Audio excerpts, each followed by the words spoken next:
Hello viewer, Sujan take চ্যানেলে আপনাদেরকে আবারও স্বাগত। তো চলে এসেছি আজকে আরেকটি নতুন ভিডিও নিয়ে। তো ভিডিওটি হচ্ছে যে স্বামী বিবেকানন্দ স্কলারশিপটা ছিল, এই স্কলারশিপে অ্যাকাউন্টে অনেকের টাকা ঢুকেনি।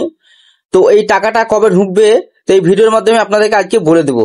তো ভিডিওটি স্কিপ না করে শুরু থেকে শেষ পর্যন্ত অবশ্যই দেখবেন। আর চ্যানেলে যদি নতুন হয়ে থাকেন তবে এই চ্যানেলটিকে অবশ্যই সাবস্ক্রাইব করবেন। তো চলুন ভিডিওটি আজকে শুরু করা যাক। আপনিও কি স্বামী বিবেকানন্দ স্কলারশিপের মাধ্যমে টাকা পান? তাহলে আজকের এই ভিডিওটি সেই সকল পড়ুয়াদের জন্য খুবই গুরুত্বপূর্ণ। 2023-24 শিক্ষাবর্ষে যারা স্বামী বিবেকানন্দ স্কলারশিপের জন্য আবেদন করেছিলেন তাদের স্ট্যাটাস আপডেট করলো এবার পশ্চিমবঙ্গ সরকার। অনেকদিন ধরেই শিক্ষার্থীরা আবেদন করে বসে আছেন এই স্কলারশিপে, কিন্তু টাকা ঢোকেনি এখনো তাদের অ্যাকাউন্টে। এইদিকে জানা যাচ্ছে অনেকের স্বামী বিবেকানন্দ স্কলারশিপের আবেদন নাকি এখনো অ্যাপ্রুভ করা হয়নি বিকাশ ভবন মারফত। তাদের কি হবে? আদৌ কি তারা টাকা পাবে এইসব প্রার্থীরা? সেই নিয়ে সংবাদ মিলেছে। বর্তমানে জানা যাচ্ছে এই মে মাসে অথবা জুন মাসে স্ট্যাটাসের বড়সড় পরিবর্তন আসতে পারে আবেদনকারীদের।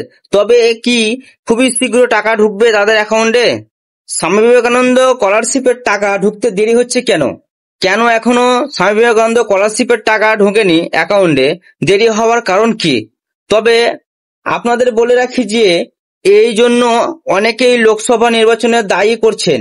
গোটা দেশের বর্তমানে ভোট পূর্ব চলছে। স্কুলের শিক্ষক শিক্ষিকা থেকে শুরু করে অন্যান্য সরকারি চাকরি কর্মচারী সকলে ডাক পড়েছে ভোটের ডিউটি দিতে। এই কারণে শিক্ষা প্রতিষ্ঠানগুলো বন্ধ এই মুহূর্তে। সেই সঙ্গে বন্ধ বেশ কিছু অফিস কাছারিও। সমস্ত দপ্তরে স্বামী বিবেকানন্দ স্কলারশিপ আবেদনের পর ভেরিফিকেশন হয়, সেইগুলোতে অ্যাপ্রুভ করা হয় বা টাকা দেওয়ার জন্য ফান্ড বাবদ করা হয়। কর্মী অভাবে সেই সব অফিসগুলোতেও কাজ চলছে না এখন। এই কারণেই বর্তমানে স্কলারশিপের টাকা দেওয়া প্রক্রিয়া থমকে রয়েছে। আর এই ভোট ও ভোট গণনার পর না মেটা পর্যন্ত এই সকল বা এই সমস্ত কোনো আপডেট পাওয়া যাবে না বলে মনে করা হচ্ছে। When Swami Vivekananda scholarship money credit on bank account. আগেই বলা হয়েছে যে স্বামী বিবেকানন্দ স্কলারশিপে অনেক আবেদনকারীদের আবেদন এখন পর্যন্ত গ্রহণ করেননি। আবার কারো কারো অনুমোদন চলে এলেও ফান্ড বরাদ্দ করা হয়নি।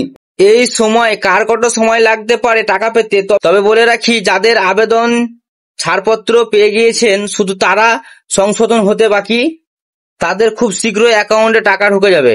আগামী 4 জুন ভোটের রেজাল্ট। ভোট মিটলে জুন মাস থেকে শুরু হবে স্বামী বিবেকানন্দ স্কলারশিপের টাকা ছাড়ার কাজ। সেক্ষেত্রে মোটামুটি 10 তারিখের পর থেকে অ্যাকাউন্টে টাকা পেতে শুরু করতে পারেন। তবে একসঙ্গে সকলের টাকা ঢুকবে না, অপেক্ষা করুন এবং 1 মাস কিংবা 2 মাসের মধ্যেই আস্তে আস্তে সবার অ্যাকাউন্টে টাকা দিয়ে দিবে রাজ্য। বাকিদের এখন কি করণীয়? এবার আসি অন্য কথায়। যাদের এখনো আবেদন অনুমোদন পায়নি তাদের কবে টাকা মিলবে? এইসব প্রার্থীদের আগে ভেরিফিকেশন করা হবে, তারপরে ফান্ড অ্যালার্ট করা হবে এবং অবশেষে টাকা মিলবে অ্যাকাউন্টে। এই জন্য বেশ কিছুটা সময় রাখতে পারে স্বামী বিবেকানন্দ স্কলারশিপে।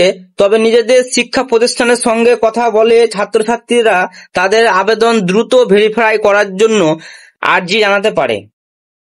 তো ভিডিওটি আপনাদের কেমন লেগেছে অবশ্যই কমেন্টে জানাবেন এবং আপনারা যদি এই চ্যানেলে নতুন হয়ে থাকেন তবে চ্যানেলটিকে অবশ্যই সাবস্ক্রাইব করবেন, পাশে থাকা বেল আইকনে দেবেন।